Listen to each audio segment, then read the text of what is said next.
Sir please আমার কথা একটু বুঝুন। আমি এখানে 3 বছর ধরে আছি, এখানকার নারী নক্ষত্র সবকিছু আমার জানা। আর রাঙামতি একদিন এসে হিরোইন হওয়ার চেষ্টা করছে, এসব করে কিন্তু কোনো লাভ নেই। জঙ্গলের মানুষ এসব দেখলে কিন্তু সহজে ছেড়ে দেবে না। এরপর কোনো গন্ডগোল হলে কিন্তু আপনি আমাকে কোনো রকম দায়ী করতে পারবেন না। আমি টিম লিডার হিসেবে বলছি, রাঙামতি যদি আমার কথা না শুনে চলে তাহলে প্লিজ আপনারা অন্য কোনো সিদ্ধান্ত নিন। আজ যে ঘটনাটা ঘটেছে তাতে রাঙামতির তো কোনো বড় ক্ষতি হয়ে যেতে পারত। তীর ধনুক নিয়ে এভাবে গুলি বন্দুকের সাথে লড়াই করা যায় না। ও যদি আমার কথা শুনে না চলে তাহলে কিন্তু আমার পক্ষে টিম লিড করা সম্ভব হবে না স্যার।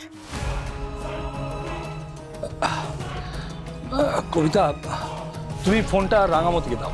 হ্যাঁ স্যার। রাঙামতি, স্যারের সাথে কথা বল।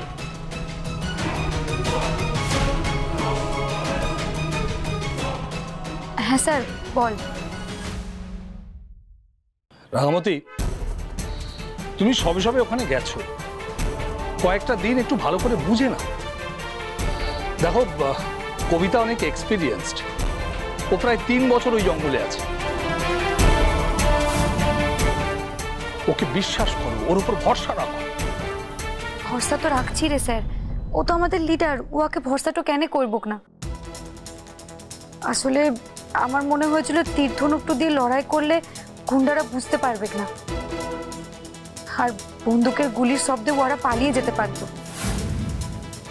আর সত্যিই হয়তো বন্দুকটা চালানো হয়নি বলেই এত কোটি টাকার হাতির দাঁত উদ্ধার করা সম্ভব হয়েছে। আসি।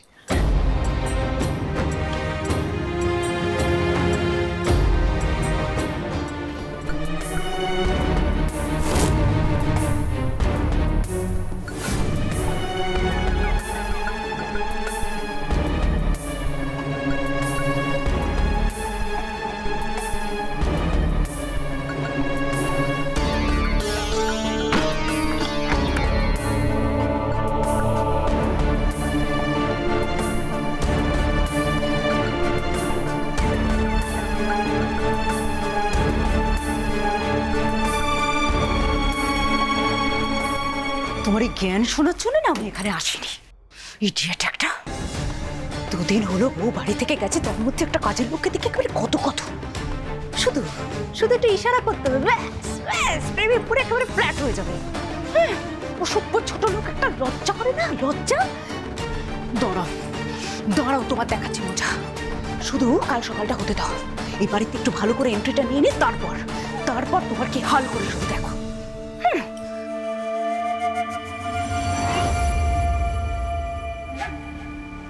রাঙামতি তীরন্দাজ, তুই তো জঙ্গলে গিয়ে বেশ নিশ্চিন্তে বসে আছিস। কি ভাবছিস তুই? বৃন্দার অভিশপ্ত করাল ছায়া এই বাড়ি থেকে চিরকালের মতো সরে গেছে? না না না না,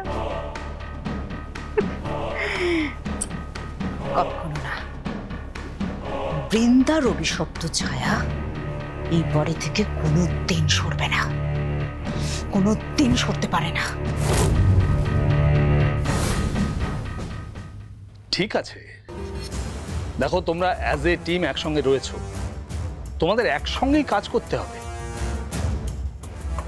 জঙ্গল পাহারা দেওয়া, জঙ্গলকে রক্ষা করা, এটাই তোমাদের কাজ।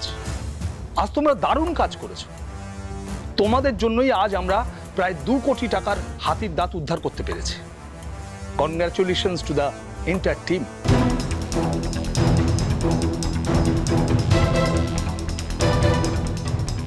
তবে ওরাও যেভাবে জঙ্গলের মধ্যে রাজত্ব তৈরি করে যা খুশি তাই করে যাচ্ছে, সেটা এবার আর করতে পারবে না। আজ থেকে ওরা ভয় পাবে।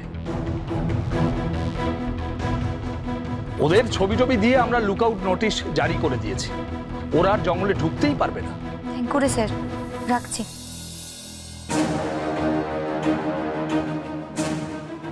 একটা কথা ভালো করে শুনে রাখ, এখানে সবকিছু আমার অর্ডারে চলে, তার বাইরে কিছু করলে না আমি তোর নামে কমপ্লেন করে তোকে সাসপেন্ড করার ব্যবস্থা করে দেবো।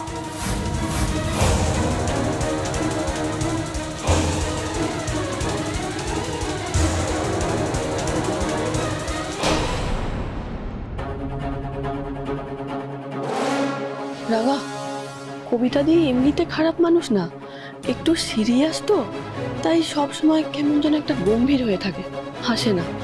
তুই এক কাজ কর, ওকে একটু সমঝে চল, তাহলেই দেখবি সবটা ঠিক থাকবে। মন খারাপ করিস না।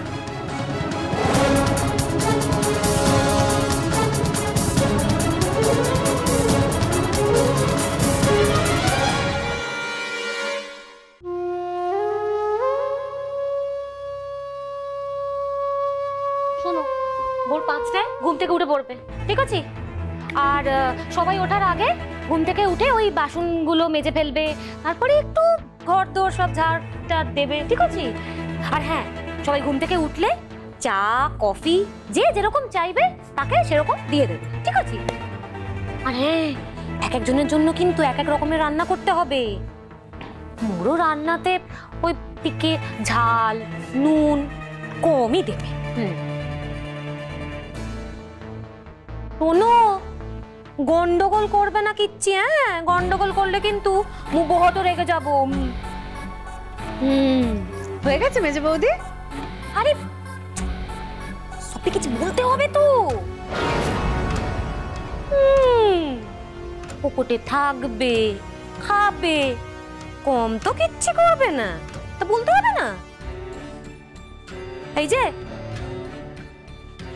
গোটে কথা মনে রাখবে, হ্যাঁ? এই বাড়িতে চুরি করলে কিন্তু চলবে না, মনে রাখবে। নিজে একটা চোরের বউ, এক বয়সের মুরদ নেই, দিন রাত তো পায়ে পড়ে থাকতে সবার। এখন আমি নেই বলে খুব গলা চড়েছে তোর, তাই না? কাজের মেয়ে হিসেবে ট্রিট করছিস তো? করে নে, আমারও সময় আসবে। তখন যদি তোকে দিয়ে আমার জুতো পরিষ্কার না করিয়েছি, তবে আমার নামও বৃন্দা বসু নয়।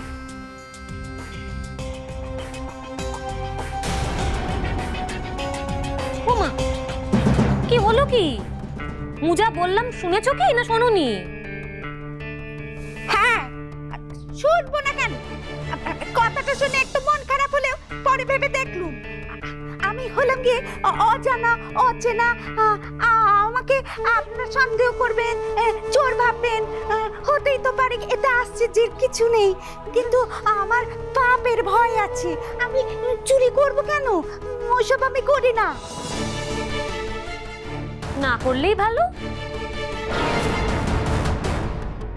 আচ্ছা আচ্ছা, শোনো, আমার মা বাবা কিন্তু সকালবেলা খুব তাড়াতাড়ি ঘুম থেকে ওঠে, আর বাবা ঘুম থেকে উঠেই সবার আগে চিনি ছাড়া লাল চা খায়, তাই ওটা কিন্তু একদম মনে করে করতে হবে।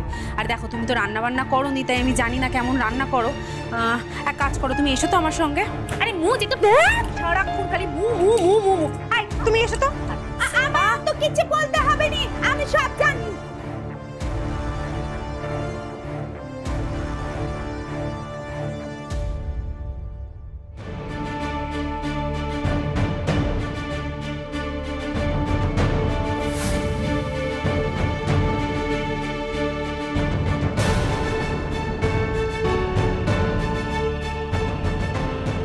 বলি, অমন করে দেখছো কি? না মানে, তুমি রান্নাঘর থেকে সবই কিছু এমন ভাবে নিচ্ছ যেন তুমি জানো যে রান্নাঘরে কোথায় কি আছে। কি ব্যাপার বলো তো জাদু? বুঝলে পাঞ্চালি, সাধ্য কিনা এমনি এমনি কথাগুলো বলে। একজন অচেনা অজানা মেয়েকে দুম করে বাড়িতে ঢুকিয়ে দিল, তো ও কি করে জানলো? হ্যাঁ মানে ঠিকই বলেছো। এই, তুমি কি করে জানলে গো যে আমাদের রান্নাঘরে কোথায় কি থাকে?